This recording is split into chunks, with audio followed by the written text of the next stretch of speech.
Hi, this is Matt here from howtogizmo.com. Thanks for clicking on my video. Today I'm going to talk about the build process that I went through making my AXN Clouds Floater. This is a beginner plane, and it's sort of fairly straightforward to make, and it's very easy to fly. It's very graceful in the sky. You'll see when you take it up, you can just cut the throttle and let the thing glide, and it gives you plenty of time to think and steer the thing around the sky. It's a very nice plane. I brought this in kit form, and when you buy it in kit form, you need to basically attach the 4 servos, attach the wings and the tail. You need to fit a speed controller, and you also need a receiver as well. So it's quite a nice little build, and I started by making the tail. Now if you built this plane, you might want to try and glue the servos in first. That might be a bit more of a straightforward and easy way to do it, but I started with the tail. Another thing you probably want to do is just to flex the ailerons on the wings a little bit, just to try and free them up, and even maybe score them with a knife very lightly, just so they flex a bit easier. As you can see now, I'm just trying to fit the servos in the wings. Another little handy tip to know really is to probably mock up the wings, the servos in the wings first. So don't glue them straight in. Just attach the control horn on the wing and the horn to the top of the servo, put the bar in, get it set in position, and once you're happy with it, then glue it in.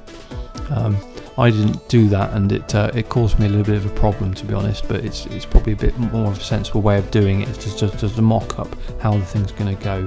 I had a bit of a problem with the tail as well, actually, because I hadn't got the servos in the correct alignment, and when I switched them on, it all sort of went crooked. It sort of the rudder just went right round, so I had to switch it off, reset up the servo head just to get it so it was straight.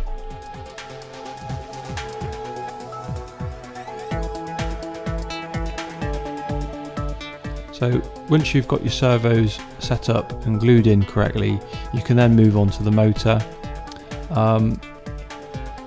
You do have to do a tiny bit of soldering on the kit version, so you've got to solder on the bullet connectors. That I'll do in a second. It's not too difficult. So I usually buy bullet connectors and things from eBay. You can buy them in job lots. It's a fairly cheap thing to buy. Or alternatively, sometimes you can throw them on the end of a Hobby King order.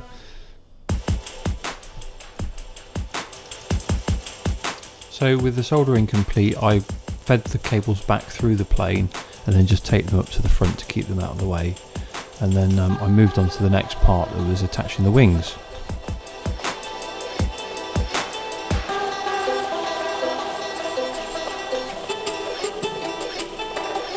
So to attach the wings, you have to put basically a strut through the centre of the plane, and then you glue that onto the wings and glue the wings into place. So it's fairly straightforward, although it can be a bit fiddly, and especially you can get your hands covered in glue. That's a bit of a nightmare, but it's not too difficult.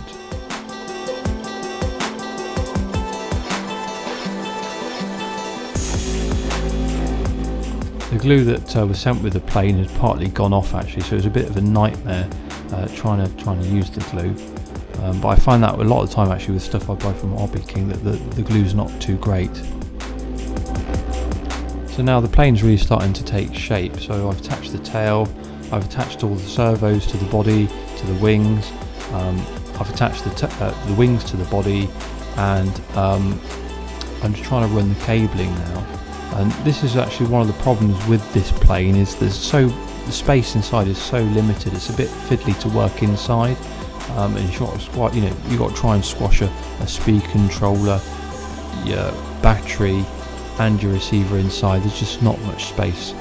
So that's one negative to the plane, but that's probably the only negative I can think of, to be honest.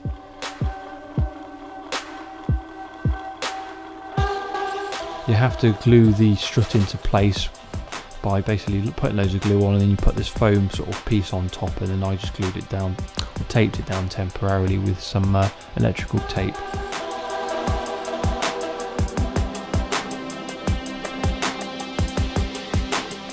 So now I just attach the prop to the motor. I was a bit confused at first because I hadn't used one of these band props before, but basically you just put a black little washer in the propeller, and then use an elastic band, or like not elastic band but a little rubber band to hold the propeller on.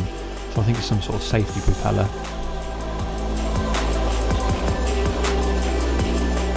So this is me now just sort of doing some final adjustments with the receiver on, testing that the motor's spinning okay in the right direction.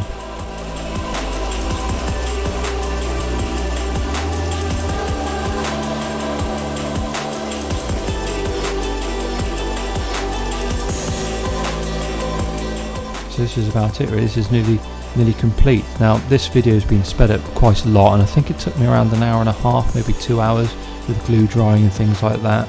So yeah, I mean it's only been running for around 10 minutes, but in reality this took me an hour and a half to make. It's not too difficult. There are some fiddly bits, and I say once you've built it, it's a great plane to fly.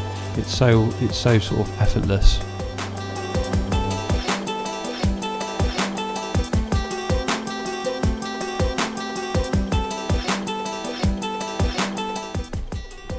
So that's the completed AXN floater.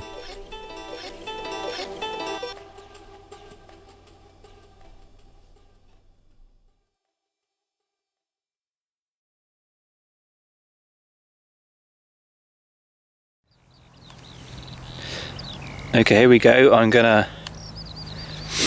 try the AXN floater now and see what this does.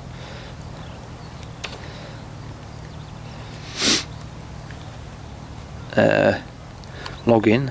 Okay, we log in.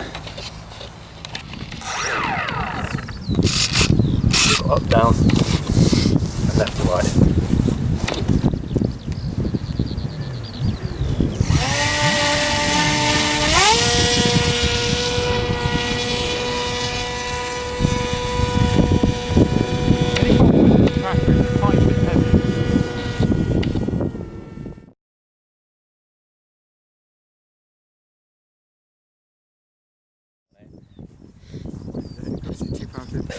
But it's just it's only a 25 amp one. Right, so Skipper. Yeah. Skipper is here. It's going to have a little glide about. Right, view data. How fast do you get there, Matt? Oh, not much quicker than Britain's. 110. 106. Put it in Skipper then. Yeah, should we try in the Skipper?